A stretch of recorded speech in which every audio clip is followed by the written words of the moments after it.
A ver, ¿ahí me escuchan? Va bien, no los escucho. Sí, doctor. Sí, doctor. Escuchamos. Ya los escucho. ¿Quién va a empezar? Va a empezar Steffi y luego yo, doctor. Voy a compartir pantalla. De una vez.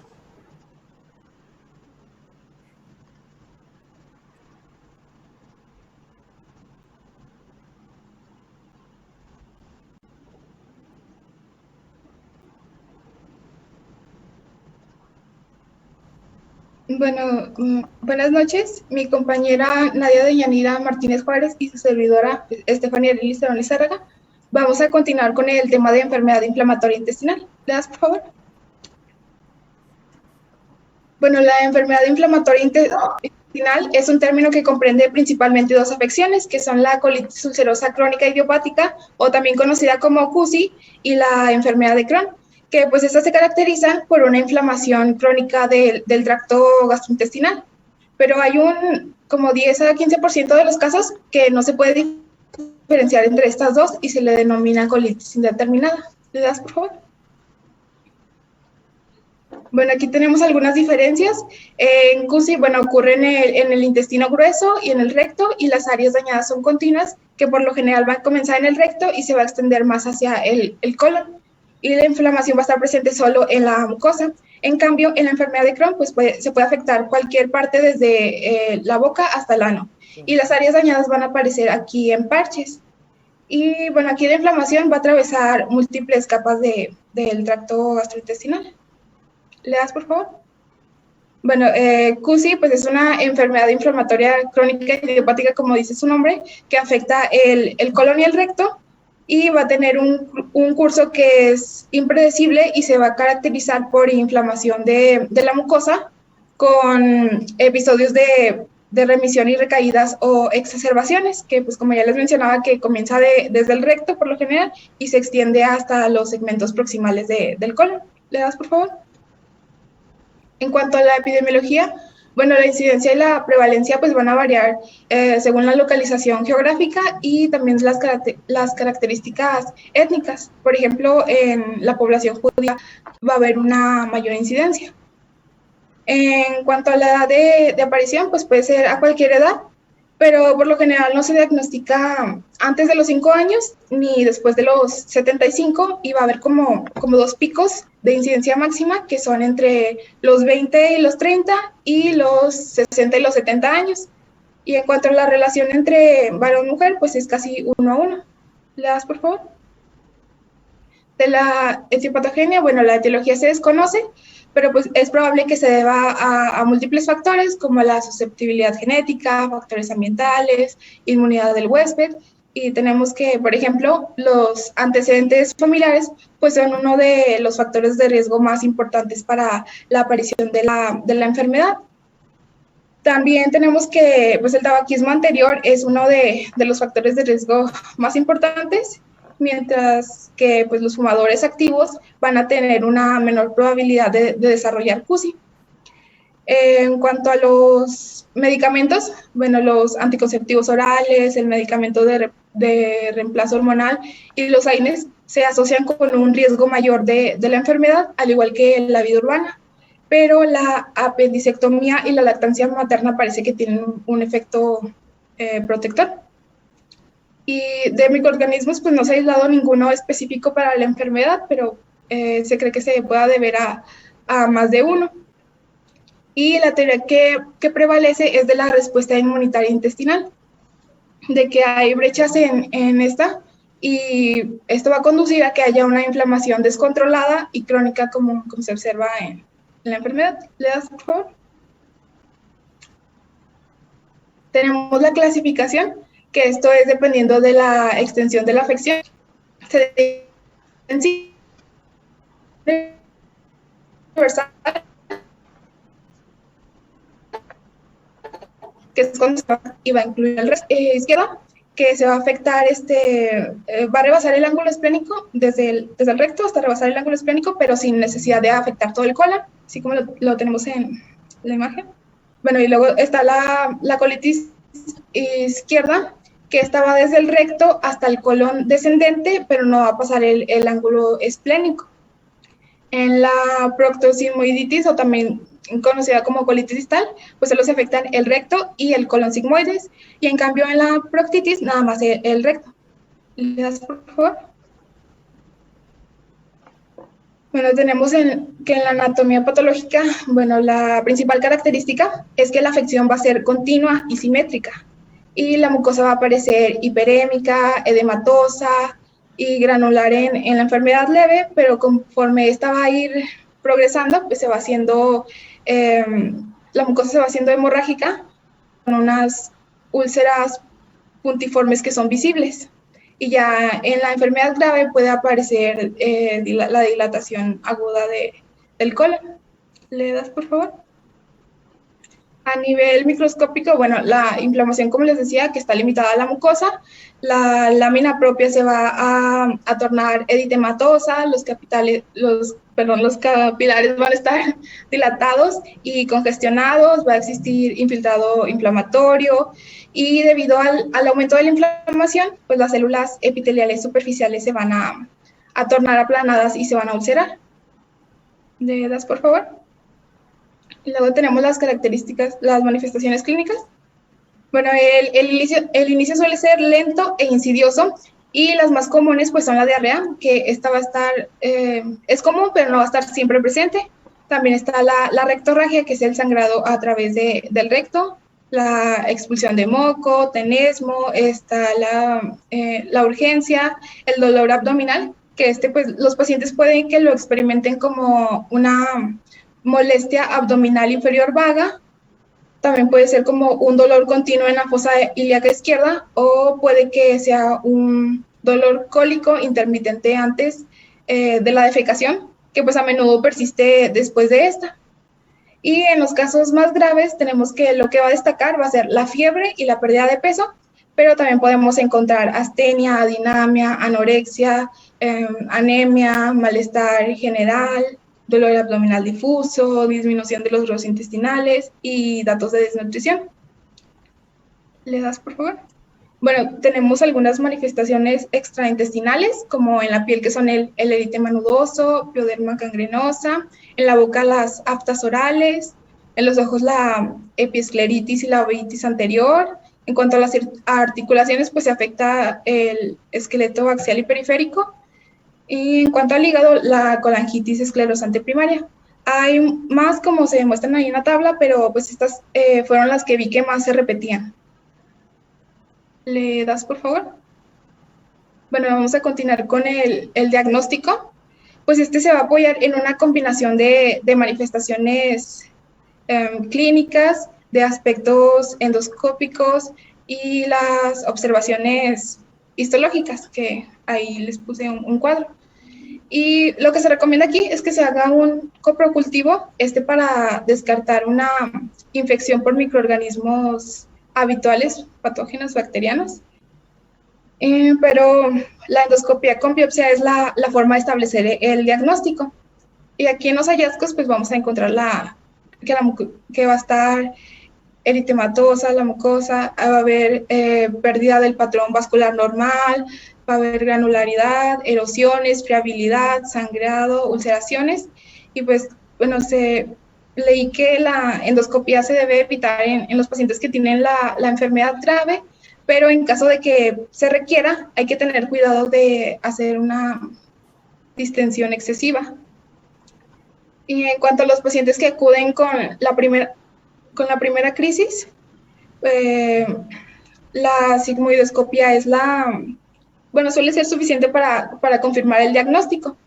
Y en cuanto a la colonoscopia, pues no se recomienda en pacientes que tienen enfermedad activa por miedo a la perforación, pero esta es necesaria para determinar la extensión de la enfermedad. Entonces, después de que se controle la enfermedad activa, se realiza esta. De los datos de laboratorio, lo que se recomienda es hacer una biometría hemática y una química sanguínea, ya que pues, los datos de laboratorio son necesarios para poder documentar los trastornos hemorrágicos, y aparte de que nos permiten evaluar la actividad de la enfermedad. Y aquí vamos a encontrar que, como ya les mencionaba, que los pacientes en su mayoría van a presentar anemia y esto se va a deber al déficit de hierro que es secundario a la pérdida crónica que van a estar teniendo. Entre otras manifestaciones, pues vamos a encontrar la trombocitosis, eosinofilia, monocitosis y la hipoalbuminemia. Bueno, en cuanto a los estudios de imagen, pues estos son de uso limitado para el diagnóstico. Aquí tenemos la radiografía simple de abdomen, que para lo que nos va a servir es para evidenciar una dilatación del colon. En cuanto a la tomografía computarizada y a la resonancia magnética, estas nos van a mostrar un colon engrosado que no va a tener las austras, pero estos estudios de imagen pues no son lo suficiente sensibles o específicos para el diagnóstico. ¿Le das, por favor? En cuanto a la evaluación de la gravedad, pues no existe una clasificación que sea como válida formalmente, pero durante mucho tiempo se ha utilizado la clasificación de Trulop-Iwitz, no sé bien cómo se pronuncia, pero bueno, esta es la que más he usado. En cuanto a la enfermedad leve, pues son menos de 4 deposiciones por día sin o con un pequeño sangrado, no va a haber fiebre, no va a haber taquicardia, la anemia va a ser leve y la velocidad de sedimentación globular va a ser menor a los 30 milímetros por hora. En caso de ser moderada, pues va a ser en intermedio entre leve y grave. Y en la grave, pues va a haber más de 6 deposiciones por día con sangrado, fiebre de más de 37.5 grados, perdón. La frecuencia cardíaca va a ser mayor de 90 latidos por minuto. Va a haber anemia con hemoglobina menor al 75% de lo normal. Y la velocidad de sedimentación globular es mayor a 30 milímetros por hora. ¿Le das, por favor? Bueno, aquí tenemos otra, la de Montreal. ¿Le das, por favor? Nada más se las voy a mostrar rápido por el tiempo. El índice de Mayo, ¿le das, por favor? Está el índice de la actividad de la colitis ulcerosa, que este es de un intervalo de 0 a 12, que cuando es 2 o menos se considera que es remisión, y cuando es mayor a 10 se considera que es grave. También está la evaluación endoscópica histológica de la actividad de la enfermedad. ¿Le das, por favor? Continuando con las complicaciones, bueno, tenemos el megacolon tóxico, que pues este es cuando hay una dilatación aguda del colon con un diámetro mayor a los 6 centímetros. Otra complicación es la perforación, que pues esta tiene una alta tasa de mortalidad. También está la hemorragia masiva, que se considera que es una complicación rara, pero esta requiere la colectomía urgente, que esta pues es la extirpación parcial o total del colon. En cuanto a la estenosis, es poco común también, pero el cáncer que está asociado a la estenosis suele ser avanzado, entonces se recomienda que se haga una resección quirúrgica. También está el cáncer, que pues los pacientes con CUSI tienen un mayor riesgo del cáncer colorectal, y entre los factores más importantes tenemos la duración y la extensión de la enfermedad. Y por último, la displasia, que en caso de que esta sea de alto grado, lo que se sugiere es la colectomía.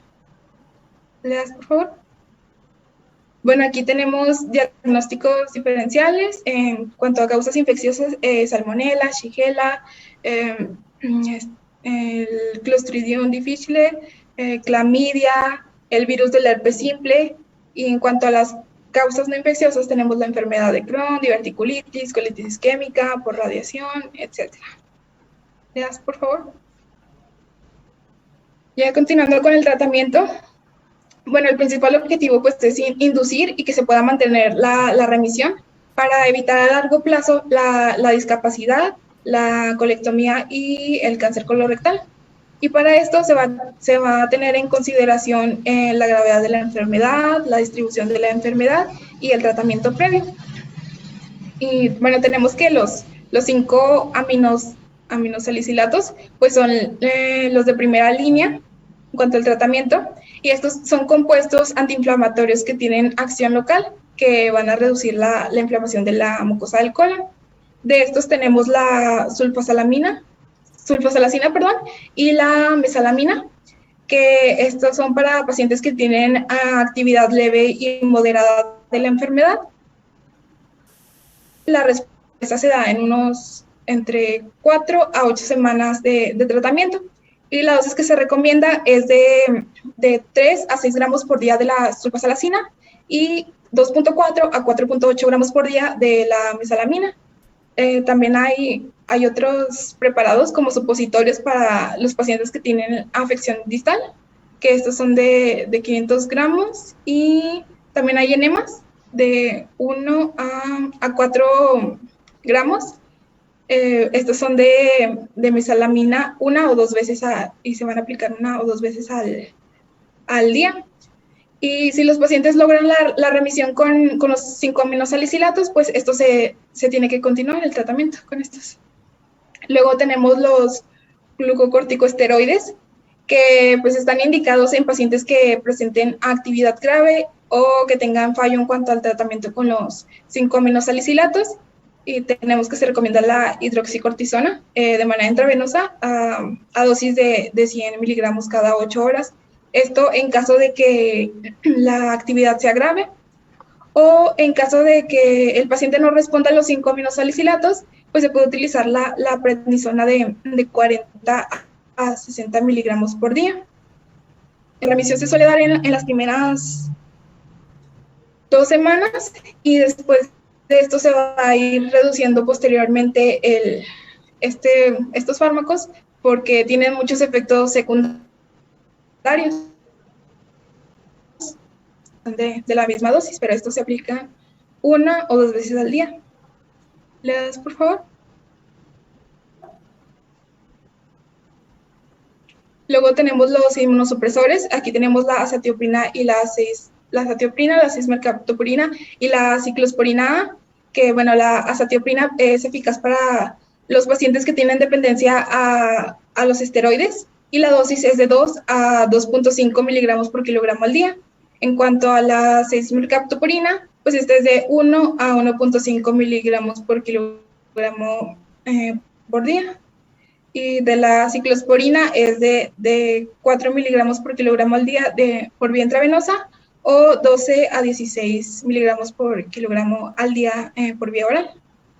Luego está la terapia biológica. Aquí tenemos infliximab.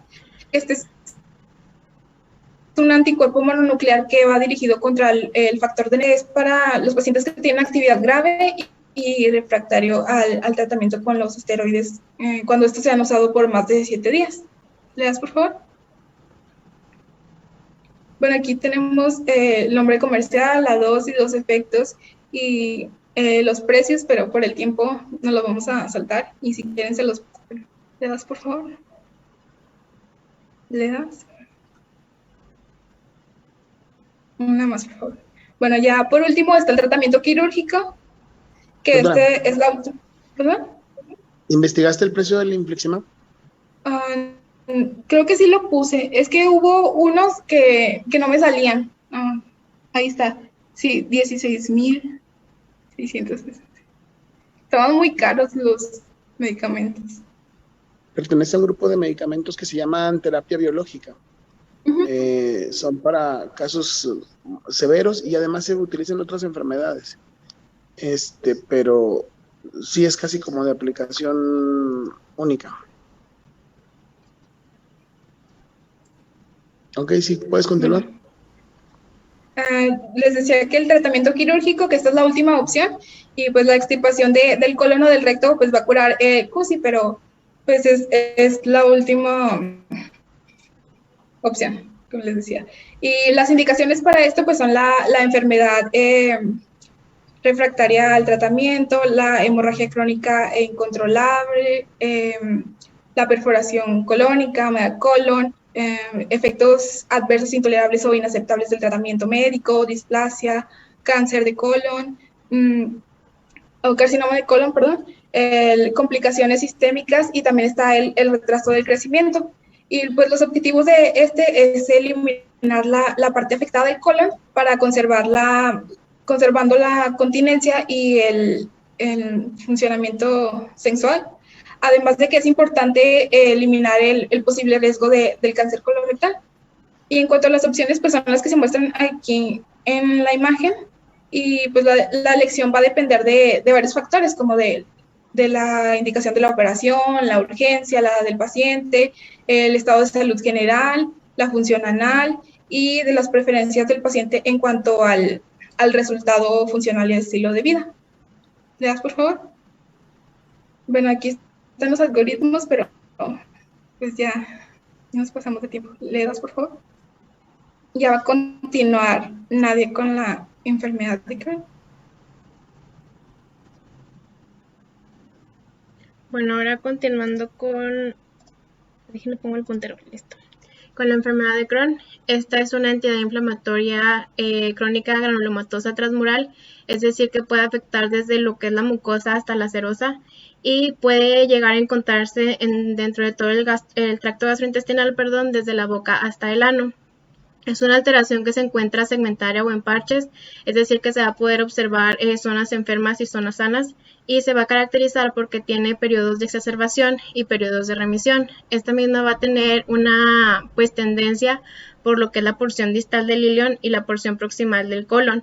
Esta misma puede incluso llegar a extenderse hasta lo que es el mesenterio adyacente o bien hasta los ganglios linfáticos regionales. En cuanto a la epidemiología, existe un predominio por lo que son los países del hemisferio norte, como Estados Unidos, Canadá o países de Europa, y existe un menor riesgo en la población que no es blanca y es un poco mayor el riesgo en las mujeres que en los hombres, o se mantiene por lo regular equilibrado, pero se podría decir que es una relación 1,2 a 1 debido a factores hormonales y a factores del estilo de vida. El diagnóstico normalmente se lleva a cabo de los 15 a los 30 años, pero la mediana se da a los 30 años. Anatomopatológicamente se tiene una proporción de la enfermedad tanto colónica como distal en los pacientes mayores y una afección ileal en los jóvenes. En cuanto a la etiología, se tienen múltiples teorías, pero la que más ha tenido predominio es un estado de respuesta inmunitaria mantenida, que más adelante voy a hablar de ella, y a lo genético, en donde lo genético no es necesaria la presencia de un microorganismo patógeno, sino que los mismos microorganismos presentes van a provocar la inflamación en el intestino. También se asocia con ciertos microorganismos como la clamidia, Listeria monocytogenes o especies de pseudomonas que tienen algún defecto en su pared celular. También se asocia con el paramyxovirus, el responsable del sarampión, o al Mycobacterium para tuberculosis, así como también a un mecanismo de amplificación y reacción tisular. En cuanto a su distribución, predomina la ileocólica en un 60 a un 65%, solamente ileal de un 10 a un 30%, colónica de un 20 a un 30% y gastrointestinal alta en un 5%. En la patogenia, como les mencionaba, la que más predomina es el mantenimiento de la respuesta inmunitaria, y la naturaleza de esta es debido a una mala barrera intestinal, lo cual va a provocar una exposición continua entre lo que son los linfocitos de la lámina propia y los estímulos antigénicos procedentes de lo que es la luz intestinal. La otra sería debido a una respuesta inmunitaria ineficaz, donde va a existir una reacción inflamatoria exacerbada ante estímulos que normalmente se encuentran presentes, es decir, va a haber un defecto inmunitario.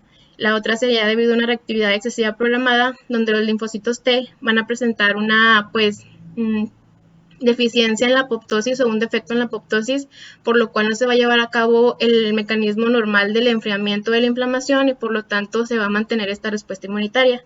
El otro sería en lo genético, donde va a existir un mayor riesgo en los familiares directos o de primera línea de los pacientes con enfermedad de Crohn, y se dice que este riesgo es de 14 a 15 veces mayor, e incluso se dice que 1 de cada 5 pacientes con enfermedad de Crohn van a tener al menos un familiar con el mismo padecimiento. Esto se debe a un polimorfismo génico en NOT2-CAR15 del cromosoma 16. Del 20 al 30% de los pacientes con enfermedad de Crohn van a tener este polimorfismo. El producto de este son péptidos antimicrobianos endógenos que son llamados defensinas. ¿Qué es lo que pasa en este?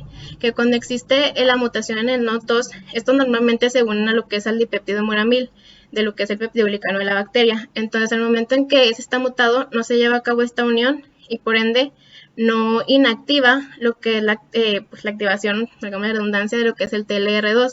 Entonces, activa la subunidad CEREL, se produce interleucina 12, produce inflamación y por ende vamos a tener una enfermedad de Crohn, que normalmente debería de pues inhibirlo y no crearía lo que es esta interleucina 12 y por lo tanto no existe inflamación. En cuanto al ambiente, se tiene la lactancia materna, igual que en CUSI, la lactancia materna no como un factor predisponente, sino más bien como un factor protector. Esto debido pues a la pronta exposición a una respuesta inmunitaria en lo que es el tubo digestivo en desarrollo. Los anticonceptivos orales, los AINES y el tabaco, pues aquí sí son como un factor predisponente debido a que existe una mayor permeabilidad intestinal. Pasando a la anatomía patológica, se dice que la inflamación intestinal focal va a ser la característica anatomopatológica de la enfermedad de Crohn.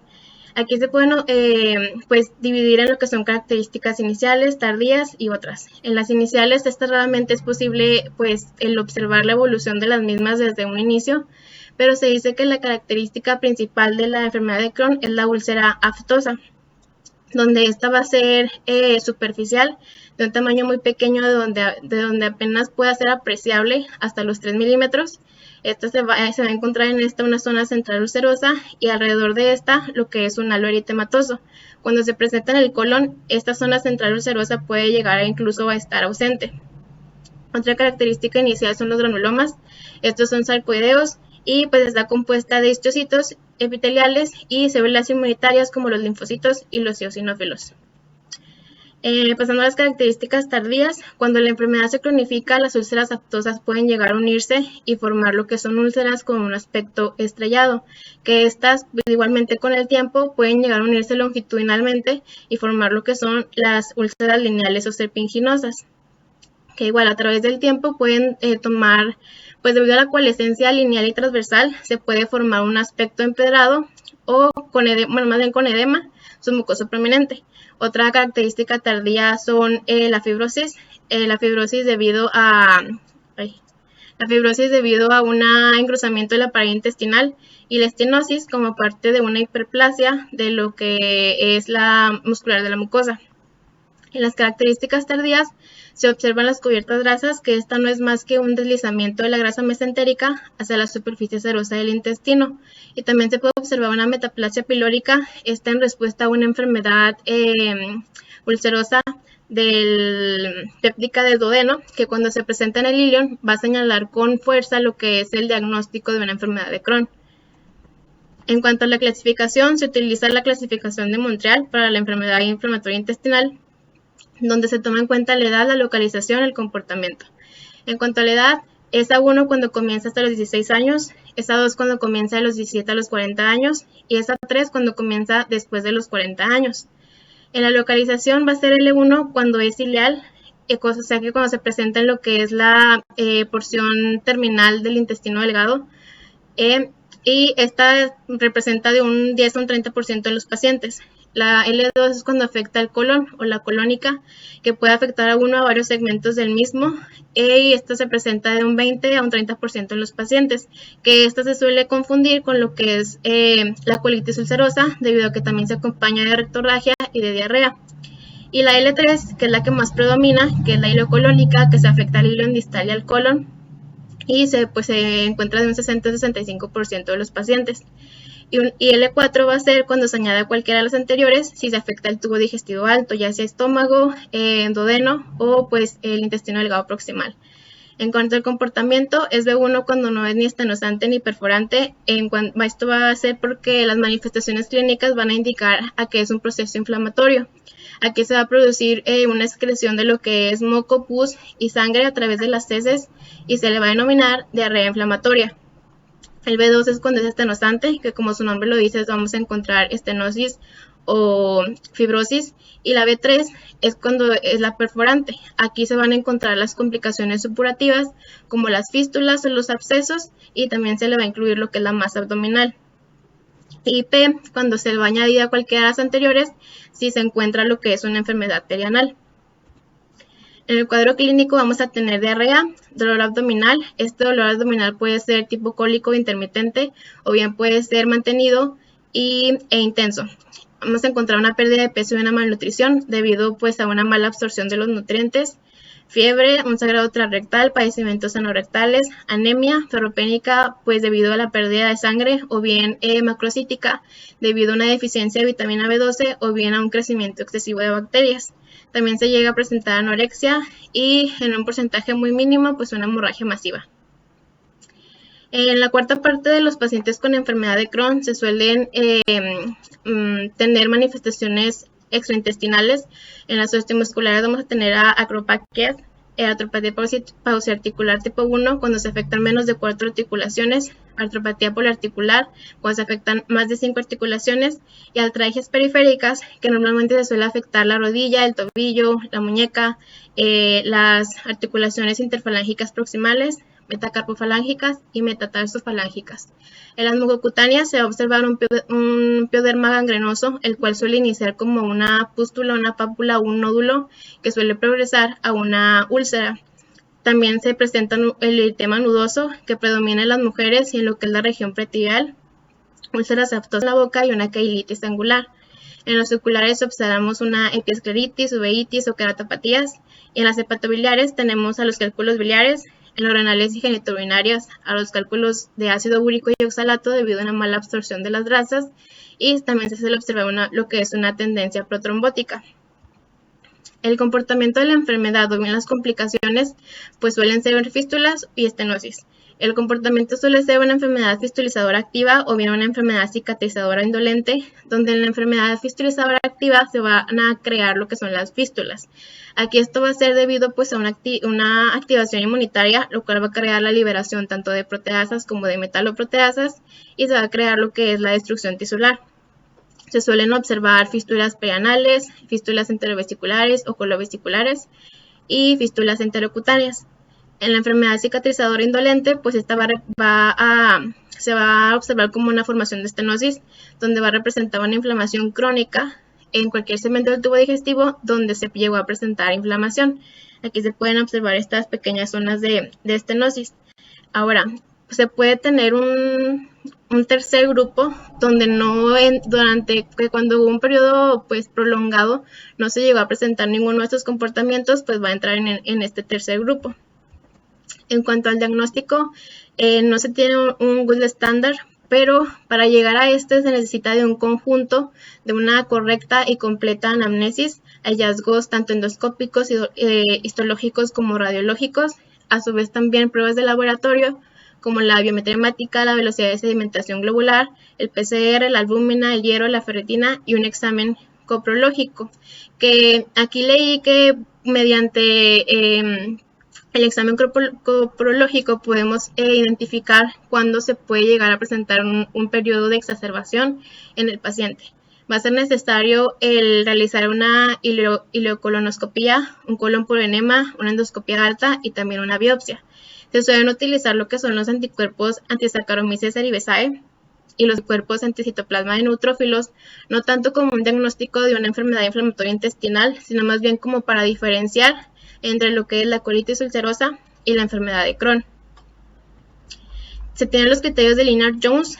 Para el diagnóstico se toman en cuenta los criterios clínicos, radiológicos, endoscópicos y anatomopatológicos, en donde los criterios clínicos podemos tener las manifestaciones clínicas que ya anteriormente les mencioné. En los criterios radiológicos se pueden observar cambios mucosos como las úlceras aftosas lineales, úlceras longitudinales, pólipos, edema. En los cambios de calibre, pues los estenosis, las dilataciones, las fístulas o la simetría de las lesiones. En los endoscópicos, si afecta al colon, se va a observar pues aftas, ulceraciones lineales o profundas o serpiginosas, con el aspecto empedrado que mencionaba anteriormente, estenosis, orificios fistulosos, etc. Y cuando afecta al ilion, pues se van a observar pues aftas, úlceras o estenosis.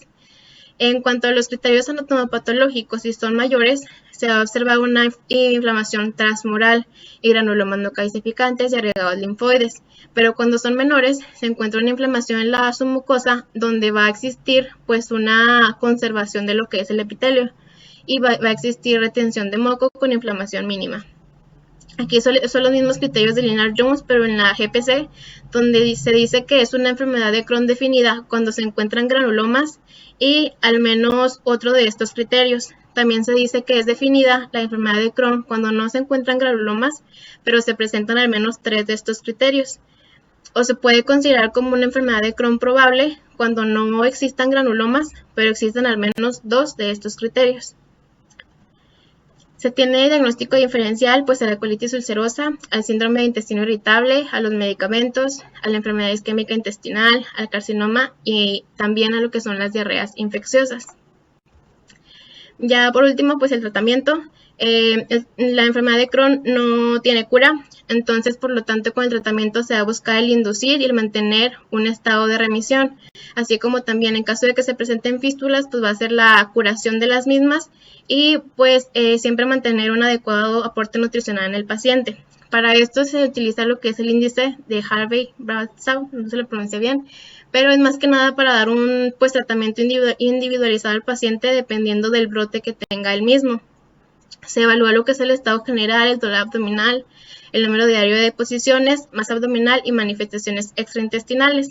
Aquí con respecto a esto pues se da su puntuación correspondiente y la suma de esta se dice que es un brote leve cuando la suma da de 0 a 5, si la suma da de 6 a 10 es un brote moderado y si da la suma mayor a 10 pues se habla de un brote grave.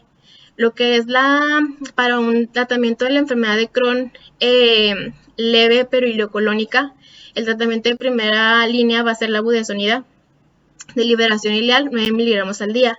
En caso de que sea una enfermedad de Crohn igual leve pero solamente colónica, se suelen dar aminosalicilatos como la sulfasalazina con un inicio de 2 a 4 gramos al día dividido cada 6 horas o de mantenimiento 2 a 6 gramos al día cada 6 horas.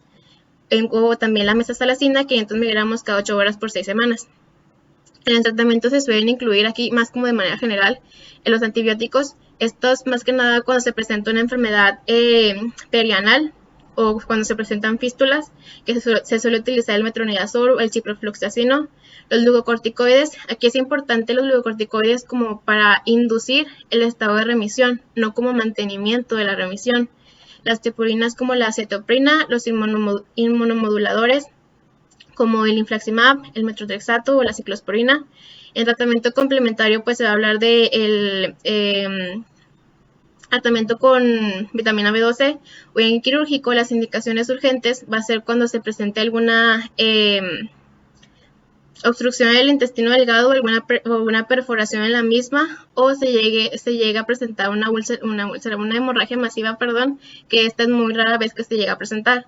Y en cuanto a las indicaciones, ya cuando es una enfermedad de Crohn crónica, pues es cuando existe fibrosis, una enfermedad de Crohn fistulizante, una displasia o una metaplasia.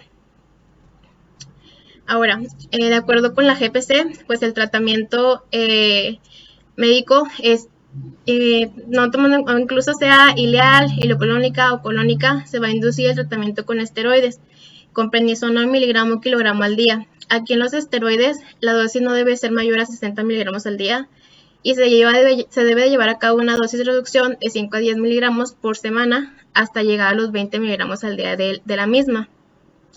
Se va a ir disminuyendo de 2.5 a 5 miligramos por semana hasta que se llegue a cabo pues la suspensión del mismo.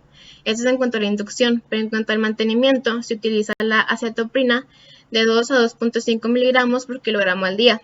Esta acetoprina se inicia con una dosis de 2 miligramos por kilogramo al día.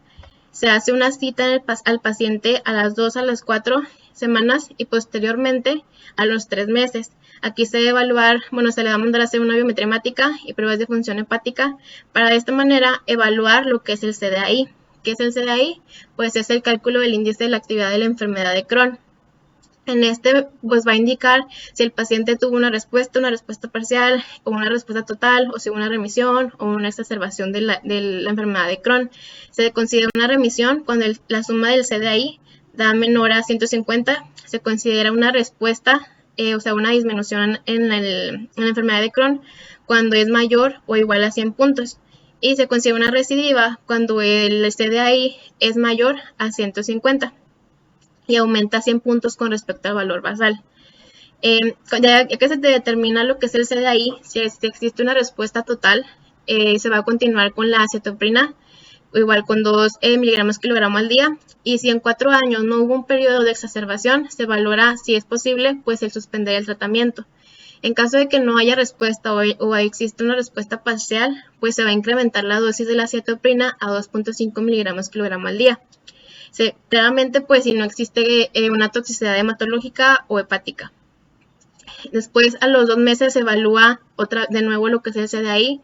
Si existe una respuesta total, pues se sigue con la acetoprina 2.5 miligramos kilogramo al día. Igual, si no existe un estado de exacerbación en 4 años, se evalúa y si es posible, pues suspender el tratamiento. Si a los 2 meses hubo una respuesta parcial o no hubo una respuesta, se va a realizar lo que es la PPD, la prueba de tuberculina y un panel viral TORCH, en el cual pues se va a evaluar que no exista la presencia de toxoplasmosis, rubiola, citomegalovirus, VIH y herpes simple. Y se va a iniciar la terapia con el anticuerpo antifactor de necrosis tumoral. Se va a inducir ya sea con el infliximab o con el adalimumab. Si se lleva a cabo la inducción con el infliximab, 5 miligramos kilogramos vía intravenosa por 6 semanas, o bien de mantenimiento con infliximab 5 miligramos kilogramo cada 8 semanas vía intravenosa. Y después se va a evaluar a las 8 semanas lo que es el CDAI. En caso de que haya sido con el adalimumab, se utiliza una dosis de 160 miligramos con dosis única y un mantenimiento de adalimumab de 40 miligramos cada 2 semanas. Si existe una respuesta total, pues se continúa con la misma dosis y se le agrega lo que es el esteroide con las mismas indicaciones anteriormente mencionadas. Y si hay una recaída, no responde o hay una respuesta parcial, pues se va a proceder a lo que es infliximab, 40 miligramos cada 2 semanas más acetoprina, o bien el adalimumab 40 miligramos cada semana. Eso es en cuanto al tratamiento pues farmacológico. Ahora, yendo al tratamiento quirúrgico, si la enfermedad de Crohn es ileocolónica, se valora. Si hay obstrucción, pues se va a realizar lo que es una resección quirúrgica, una hemicolectomía con anastomosis, claramente si es viable, y una anastomosis mecánica lateral con lumen amplio. Aquí, si esta llega a evolucionar a lo que es una estenosis y se alcanza con el endoscopio, se realiza una dilatación endoscópica y una toma de biopsia. Si el endoscopio no alcanza, pues se va a realizar una nueva resección. En caso de que no exista obstrucción, pues solamente se va a llevar a cabo un manejo médico y una vigilancia endoscópica junto con la toma de biopsia. Y si es colónica, independientemente de si es estenosante o es fistulizante, se realiza una resección del segmento enfermo, que cuando existe pues una afección de 2 segmentos o más, pues se va a valorar qué es lo más recomendable para el paciente, dependiendo de sus condiciones, si una colectomía subtotal con ileorecto anastomosis o 2 resecciones o más segmentarias. Y cuando es perianal fistulizante, si existe un absceso, pues se realiza un drenaje y un manejo médico. Y si no existe un absceso, pues solamente se va a llevar a cabo lo que es un manejo médico. Y esto sería todo con respecto a la enfermedad inflamatoria intestinal.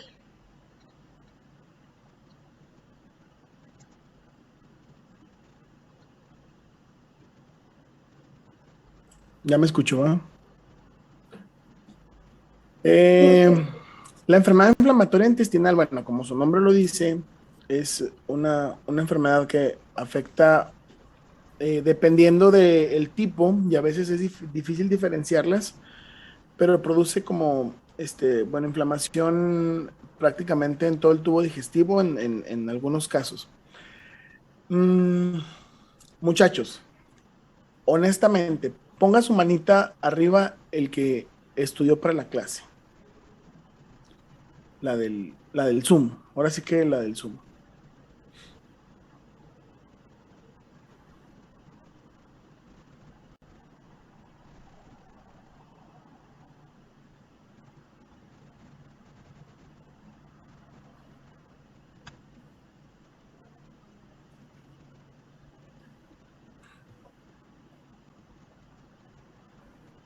Muy bien.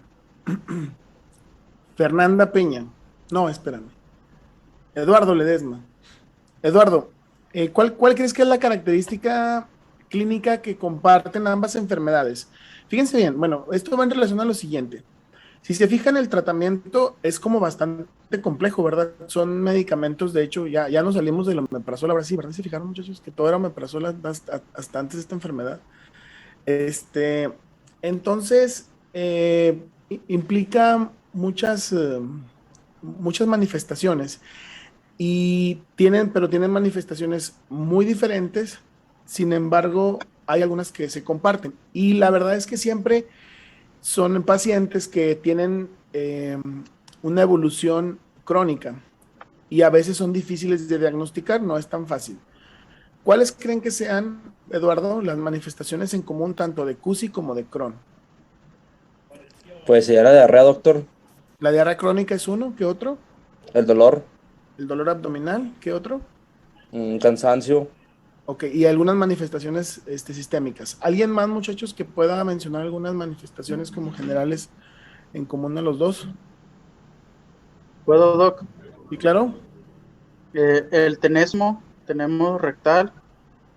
También se presenta dolor abdominal a la hora de evacuar o dispepsia, y algunas veces se llega a presentar abultamientos en el abdomen. Muy bien. Ahora, muchachos, Juan Lerma, diferencias, Juan, que te puedan hacer inclinarte hacia CUSI o hacia Crohn. La producción de moco, bueno, por ejemplo, en la colitis ulcerosa, hay presencia hay eliminación de moco y pus. Y en la enfermedad de Crohn, pues, esta puede ser una de las diferencias. Ok. También la presencia de sangre en las heces. ¿Hacia cuál? Hacia la colitis. Colitis, hay rectorragia. Muy bien. ¿Alguien más, muchachos? ¿Alguna diferencia? ¿Son todas? Yo había leído, doctor, acerca de los ANCA que predominan en el CUSI. Ok, que algunos se relacionan a ANCA y otros se relacionan a los anticuerpos antiseromices, ¿verdad? Muy bien. ¿Alguna otra diferencia? Pues lo que mencionaban de lo que afectaba, que por ejemplo la de CUSI era solo la mucosa y en la otra era tanto la mucosa como la serosa, también que la de Crohn se presentaba pues parches y zonas sanas, por así decirlo, y la otra pues como tal era una zona de afectación. Dora Lisbeth, ¿eso dónde lo ves? Las zonas sanas, o sea, decían ahí como en empedrado, ¿verdad? La mucosa en empedrado, porque prácticamente estaba toda ocupada. ¿En dónde lo ves? ¿Cómo que? ¿En cuál enfermedad o...? ¿Cómo puedes darte cuenta que tiene afección en parches o afección continua? ¿En la endoscopía? En la colonoscopía, ¿verdad? En la endoscopía. ¿Alguna otra diferencia, muchachos? ¿Alguien más? A ver, ¿quién dijo yo? Yo encontré que en Crohn era afectación como difusa en parches, lo habían mencionado, y en la colitis ulcerosa pues solía ser simétrica la afectación. ¿Cómo simétrica? Pues según lo que leía afectaba como una sección de colon, pero no estoy tan segura. Okay. Yo leí que en el CUSI se limitaba específicamente a colon, como comentó mi compañera, y pues bueno, el Crohn pues abarca más lo que es el intestino delgado. También vi las diferencias en que uno presentaba el CUSI presentaba sangrado y el Crohn no. Ángel, qué padre que ya quieras regresar a la universidad, ¿verdad? Pero todavía no te anochece allá, ¿verdad? Sí, entonces miren, muchachos, la verdad es que es difícil diagnosticarlos. A veces pueden pasar años, muchachos, los pacientes con síntomas inespecíficos y la diarrea. De hecho, creo que el paciente con más tiempo que me tocó ver sin diagnóstico y diarrea fue de 10 años. 10 años con diarrea, imagínense. Una señora que incluso tenía un catéter de diálisis porque en una de esas deshidratadoras que se dio, hizo falla renal y la dializaron, y cuando tenía el catéter de diálisis nunca más hizo falla renal, pues no tenía falla renal, lo que tenía era una diarrea bien crónica. Entonces, pueden hacer manifestaciones como comunes, ya dijeron por ahí la diarrea, el dolor abdominal, el ataque al estado general, la pérdida de peso, pero fíjense que es más raro el Crohn. Afortunadamente la enfermedad de Crohn es más rara, pero es una enfermedad menos indolente, es una enfermedad por lo general más agresiva. Produce, primero, más manifestaciones generales. Si se fijaron, cuando pusieron el cuadro clínico, tiene muchas más manifestaciones, tanto articulares, dermatológicas, a nivel urinario, hepático, etc. Destaca sobre todo la afección articular y dermatológica. De hecho, muchachos, y otra diferencia importante, como ya mencionaron, el Crohn puede presentar, el CUSI casi siempre afecta a una región, como regiones con tejido sano entre las lesiones. El Crohn, muchachos, puede afectar dicen desde la boca hasta el ano, incluso más. Nos tocó ahí algún paciente que fue a gastro, creo que en la 71, por diarrea y traía lesiones en la piel, y por la diarrea y las lesiones en la piel pensaron que era una amebiasis cutánea. Y fíjense, lo mandó a derma, y la derma, yo estaba rotando en derma, y era una derma que, no, mis respetos a la doctora González, dijo, no, pues es un Crohn. Y yo dije, está loca, va como un Crohn por las lesiones en la piel. Y sí, muchachos, después ya le hicieron colonoscopía y fue un Crohn, y las lesiones en la piel eran por Crohn. Destacan también las manifestaciones articulares, muchachos. De hecho, tienden también a tener mucho dolor articular, fiebre. Y acuérdense también, la colitis ulcerativa, como tiende a producir pues precisamente más úlceras, el sangrado y el dolor tienden a hacer más la regla. Pero los pacientes con Crohn, les comentaba que son un poquito más, la enfermedad es más agresiva porque tiene una evolución más curiosa. Fíjense, puede producir, como decía ahí en parte de la clasificación, que venía por la edad, por el comportamiento y por la distribución. En relación al comportamiento, la enfermedad perforante puede producir fístulas, y cuando produce fístulas, muchachos, para todos lados. Me han tocado ver fístulas enterocutáneas, enterobiliares, fístulas anorrectales, de todo tipo y bien complicadas. Y el problema de este comportamiento de la enfermedad es que, aunque tenga un tratamiento quirúrgico, la regla es la recidiva. Entonces son pacientes que tienen múltiples cirugías para múltiples reparaciones. Y la otra es la enfermedad estenosante, donde puede producir estenosis prácticamente a cualquier nivel, y lo mismo.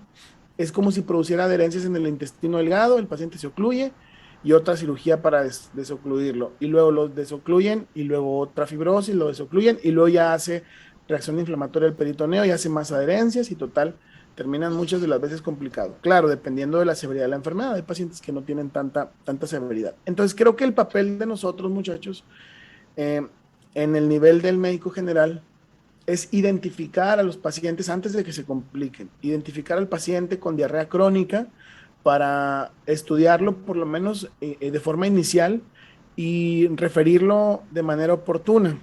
¿Cómo podemos sospechar que un paciente pueda tener alguna de estas enfermedades? Sobre todo el curso crónico de ambas enfermedades y la presencia de manifestaciones extraintestinales, ¿sale? Siempre en estos pacientes es importante hacer medición de marcadores de inflamación, BCG, PCR, ya ven que los mencionaban tanto en uno como en el otro. ¿Y por qué no, muchachos? Cuando tengan un paciente con diarrea crónica que estén sospechando alguna de estas patologías, pueden de antemano pedir anticuerpos. En el diagnóstico a veces se complica porque no hay una característica histopatológica que sea patognomónica de ambas enfermedades. De hecho, se pueden confundir pacientes con Crohn, con una enfermedad muy, muy activa, pueden incluso confundirse con cáncer de colon. Entonces,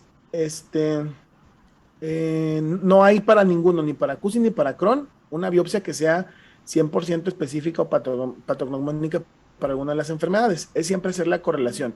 Y de hecho, pasa muchas veces que una diarrea crónica con una biopsia positiva para enfermedad inflamatoria pueda no distinguirse en un inicio, sino que sea la evolución, la presencia de anticuerpos o alguna de las características que hemos mencionado la que logre determinar si se inclina hacia una de las dos, pero a veces puede incluso verse como retardado el diagnóstico y se queda solamente como enfermedad inflamatoria intestinal, hasta que ya la enfermedad vira hacia alguna de las dos condiciones, ¿sale? Creo que de los tratamientos, pues, sobre todo para control, muchachos, obviamente el infliximab, el adalimumab se reservan para casos severos de actividad y no los vamos a utilizar, pero cuáles sí debiéramos, por ejemplo, nosotros en un paciente con diarrea que estamos sospechando que pueda ser una enfermedad de CUS y Crohn, en lo que se realizan estudios se puedan mejorar, muchachos, el uso de mesalazina, por ejemplo, cuando es un medicamento de venta libre, que lo pueden recetar, 500 miligramos hasta 1 gramo cada 12, cada 8 horas, y incluso se utiliza también para pacientes con divertículos. No sé si recuerdan cuando veamos divertículos, además de los antibióticos, venían por ahí los antiinflamatorios.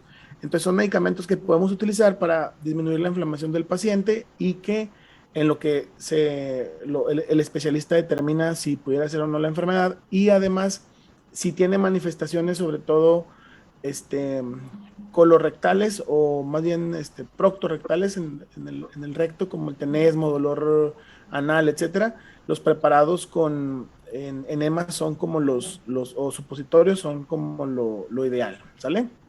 Muy bien, muchachos. Y obviamente diagnósticos diferenciales, pues muchos. Cáncer de colon, parasitosis, infecciones crónicas, hongos, algunos virus, puede ser como los principales diagnósticos diferenciales, ¿sale? Muy bien. ¿Dudas o preguntas, muchachos, con esto? ¿No?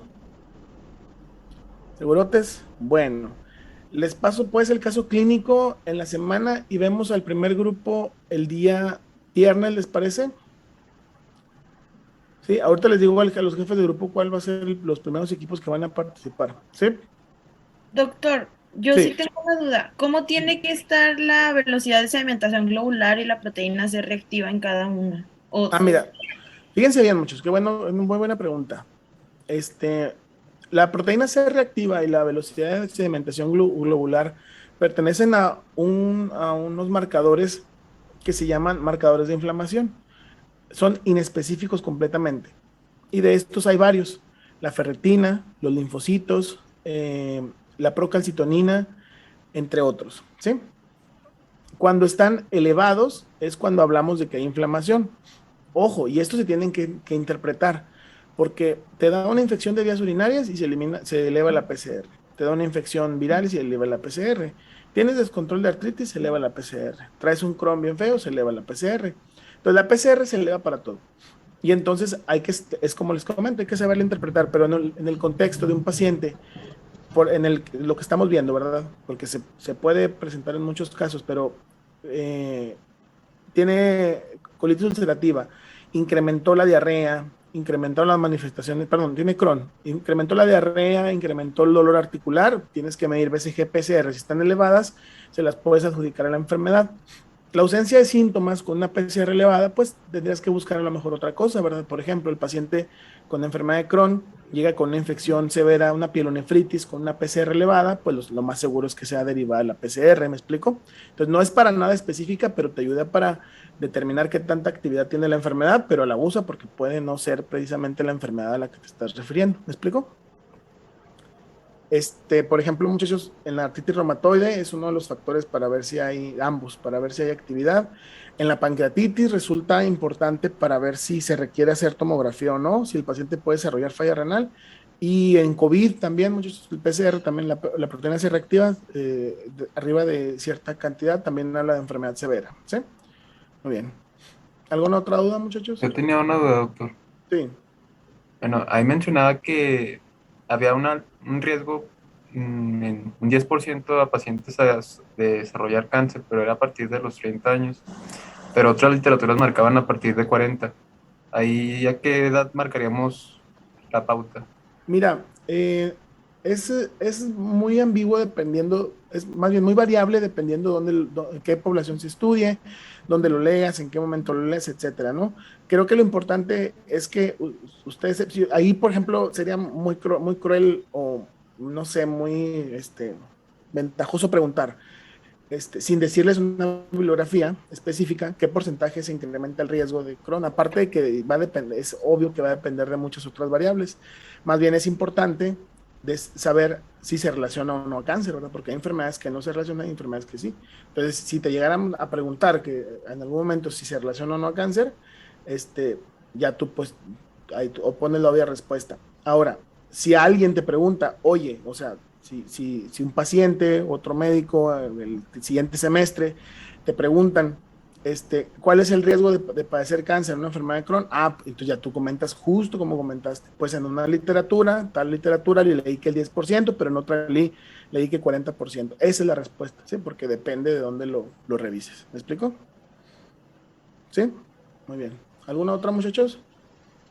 Doctor, entonces el diagnóstico definitivo se hace por colonoscopía. No hay un diagnóstico, fíjate que no, el gold estándar sigue siendo la biopsia, ¿sí? Pero no hay un diagnóstico definitivo. Acuérdense que todo juega con sensibilidad y especificidad. La mayor sensibilidad y especificidad es de la biopsia, pero no es ni cercana al 100%. Entonces, aunque es el gold estándar, a veces no alcanza para hacer diagnóstico de forma certera, ¿verdad? ¿Sí? Y así pasan los pacientes, se la llevan. Si se fijan, también los tratamientos son muy similares.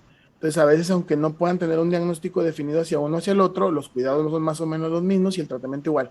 Cuando la enfermedad se vuelve severa, ahí es cuando ya se puede saber si es uno u otro, porque el que tiene Crohn va a evolucionar al sangrado, va a evolucionar a la perforación, el que tiene CUSI va a evolucionar al dolor abdominal, a la fístula, a la estenosis, ¿sí? Y es la forma en que más o menos se diferencian. A veces sí hay diferencias muy, muy importantes desde la biopsia y sí se puede, ¿verdad? Pero si te preguntaran, ¿cuál es el mejor método de diagnóstico? Colonoscopia y biopsia. Y acuérdense, el CUSI tiene que estar en el colon y en la colonoscopia alcanza a ver el colon y la parte proximal del yeyuno, perdón, del ilion, la parte distal del ilion, perdón, la válvula ileocecal e ilion. Entonces, si es CUSI, seguro lo van a ver. Puede ser Crohn que esté en el colon, pero si es CUSI seguro va a estar en el colon. Ojo, si el colon está sano, acuérdense que una afección muy importante o muy frecuente del Crohn es en la válvula ileocecal o en el ilion distal, justito allí. Entonces, por medio de la colonoscopía, si el Crohn no ha afectado colon, ahí es frecuente que lo encuentren, pero pudieras no tener enfermedad en la colonoscopía, o sea, salir limpio en la colonoscopía y que el paciente tenga Crohn. Ya vienen otros métodos diagnósticos, como ya lo hemos visto, la tomografía, la yeyonoscopía, ileoscopía por medio de endoscopía invasiva o incluso endoscopía alta, muchachos. Hay pacientes con Crohn que manifiestan aftas orales, manifiestan estenosis esofágica, ¿sí? Entonces, es por eso que es muy complejo, ambas, más Crohn, y por eso les digo, afortunadamente es más rara. CUSI, ahí está, siempre al alcance del colonoscopio, Crohn no, ¿sí? ¿Alguna otra pregunta, muchachos? Está padre esta enfermedad, ¿verdad, muchachos? Y rara, pero cuando vean una van a decir, sí, está chida. Bueno, para verla, ¿no? El paciente no tanto, ¿sí? Muy bien. ¿Alguna otra pregunta, muchachos? Bueno, entonces nos vemos el viernes. Ahí me pongo de acuerdo con sus jefes, con Memo y con Fer. ¿Vale? Cuídense. Muchas